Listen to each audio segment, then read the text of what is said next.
ngasi video se ko akoi gi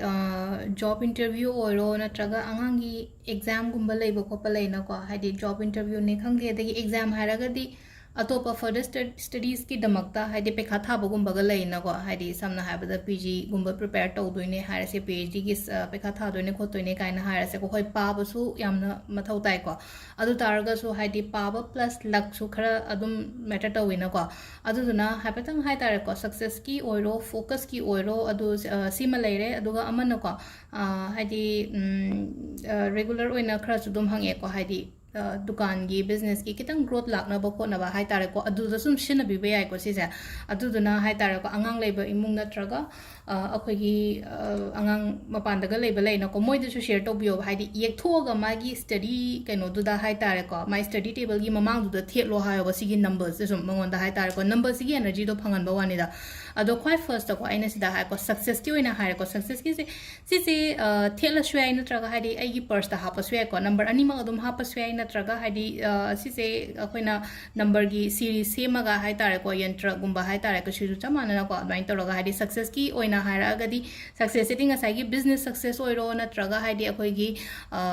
कैनोगी द ओइरो को हाइदि जॉब की कैगी ओइरो अदगी एग्जाम की सक्सेस ओइरो को आइना कैनो म खनबा खोटपा अदुम बपोट लेरगदी अदुगी द सिनबी बे को अदो नंबर से हापेतंग येंबिरो को सिसे को स्क्रीनशॉट लोगेसु लोबिरो को कोना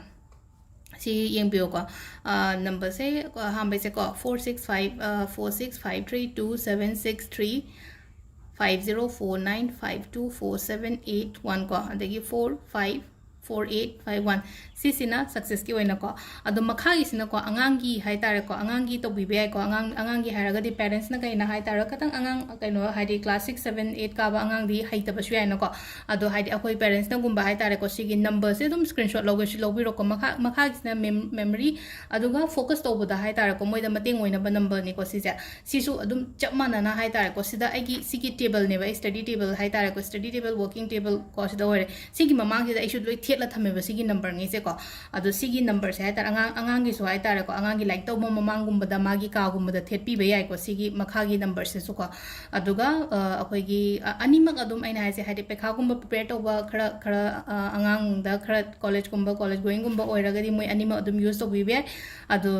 सी सिमगा केनो सिना बिबे यारे को अमसिना 82918487883719 8590808664 को अदुगा मथकिसिना सक्सेस की सिदी दुकान फंबो ओइरो थबक तोबो ओइरो अतै अतै तोबा हाइ तारे को लाइफ से सक्सेस ओइनिंगदब मी लेतबनी को अदुदुना हाइ तारगदी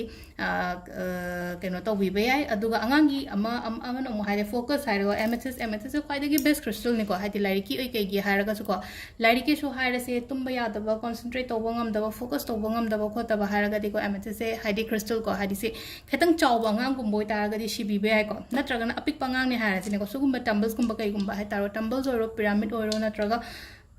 एनी क्रिस्टल प्रोडक्ट अमा हाइ तारे को एमेथिस की को अदु दो थंबीबे याइ को अदु मागी सी लाइक तो हमने खले सम साइड तुम हाइदि पोट पात्र मचा आम दा हापगा तुम थंबियो ब नुंगै से हाइ तारे को सिजे म लेरे अदुगा अमु बिजनेस की मतंग दा लागना हाइदि सिट्रिन से को सिट्रिन सिजन बीबे याइ अखोइ की ग्रीन एडवेंचरेंस सिन बी याइ पाइराइट सिन बी याइ को हाइदि का अखोइ के पैसा सागी थबक कुंबा तोबो को दुकान के कुंबा तोबो यावे हाइना को अदु सिट्रिन सिन कमाइ तोगे हाइ सुम अनिंग बा पाम बदो फंगबा हाइ तारे को सिट्रिन सिजन ब मतम से द कोइना अनिंग बा पाम बसे को हाइदि एनी विश हाइ तारे कोइना को हाइदि सिट्रिन ए दुम सजेस्ट तोय को अनंबा मतम द मिंगोन द सिट्रिन लो को लो हाइदि जॉब की ओरो अतै अतै प्रॉब्लम गुंबा लेबो को पलेरगा सु को सिट्रिन से सिनबी याइ अदुगा अमना पाइरेट हाइरे को पाइरेट से नमु सिलेर गेम पिक प मचा ओरे सिना को हाइदि पाइरेट मचा गुंबा कई गुंबा सिदि अपिक प मचे ता होबने को अदुम खतंग खरा चावबा हाइ तारे को सिगी साइज तो ओरो सिदि खतंग चावखत पोरो को अदुम बगुंबा थंबीबा हाइ तारा स्माइना अपिक प गुंबा पीस लेरगा ने हेक आइगी पाक्षी नत्रगा कैनो दुदे हापिरो दुकान फंबा मी अदुमाइना गुंबा ओइरगा दे को अदुगा अमना को हानासु तौबुदि तौबिरमनी को हाना येंगिबा ngैगे ओइना हागदि व्हाइट पेपर अमदा 2 4 से को इरगा थेटपा सिजे एना लौथो थम हजिक से आइगी टेबल मखाते मथक्तगी कैन लौथोरकपनी को 2 4 से इरगा को मिने उनिंगु जसनो कैसो काइते दम थेलो सिगी 2 4 से इरा थेपी बेयाय को अदुगा अमना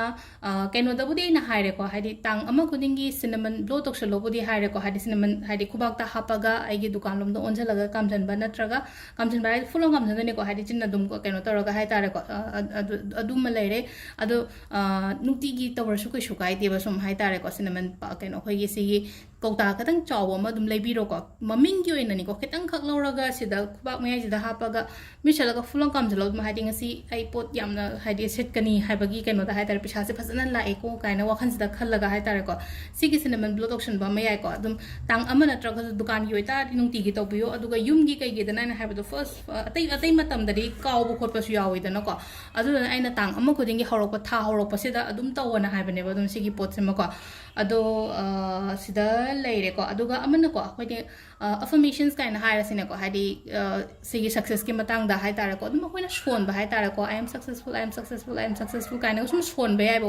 ꯋꯥꯈꯜꯁꯤꯗ ꯍꯥꯏꯇꯥꯔꯦꯀꯣ ꯁꯨꯝ ꯀꯣꯛꯇ ꯑꯗꯨꯝ ꯀꯩꯅꯣ ꯇꯧꯔꯒ ꯁꯣꯟꯒꯦꯔꯥ ꯅꯠꯇ꯭ꯔꯒꯅ ꯑꯩꯈꯣꯏꯒꯤ ꯀꯩꯅꯣ ꯂꯩꯗꯅꯀꯣ ꯍꯥꯏꯗꯤ ꯁꯨꯝ ꯑꯩ ꯏꯊꯟꯗꯒ ꯂꯩꯕ ꯇꯥꯏꯃꯤꯡꯒ ꯑꯣꯏꯇꯥꯔꯒꯗꯤ ꯑꯗꯨꯝ ꯂꯥꯎꯅ ꯁꯣꯟꯕꯤꯕ ꯀꯩꯁꯨ ꯀꯥꯏꯗꯦꯕ ꯍꯥꯏꯗꯤ ꯂꯥꯎꯗꯂꯤ ꯑꯗꯨꯝ ꯀꯥꯁꯦ ꯍꯧꯖꯤꯛ ꯑꯩ ꯀꯥꯁꯦ ꯏꯊꯟꯗ ꯂꯩꯅꯤꯅꯀꯣ ꯑꯗꯨꯗꯨꯅ ꯑꯗꯨꯝ ꯑꯩ ꯍꯥꯏꯇꯥꯔꯦꯀꯣ I am successful ꯑꯗꯨꯒ ꯖꯣꯕꯀꯤ ꯃꯇꯥꯡꯗ ꯀꯩꯗ ꯍꯥꯏꯔꯀꯣ I am successful for this I am successful and I am capable for this job ꯀꯣ ꯅꯠꯇ꯭ꯔꯒ I am capable for this business ꯀꯣ ꯑꯗꯨꯃꯥꯏꯅꯒꯨꯝꯕ ꯍꯥꯏꯇꯥꯔꯦꯀꯣ ꯍꯥꯏꯗꯤ ꯑꯩꯒꯤ ꯀꯩꯅꯣꯗꯣ ꯍꯥꯞꯄꯣꯕ ꯃꯈꯥꯗ ꯍꯥꯏꯗꯤ ꯑꯩꯅ ꯍꯥꯞꯅꯤꯡꯉꯤꯕ ꯋꯥꯔꯗꯇꯣ ꯍꯥꯞꯄꯤꯕ ꯌꯥꯏꯕ ꯍꯥꯏꯗꯤ ꯑꯩꯁꯨ successful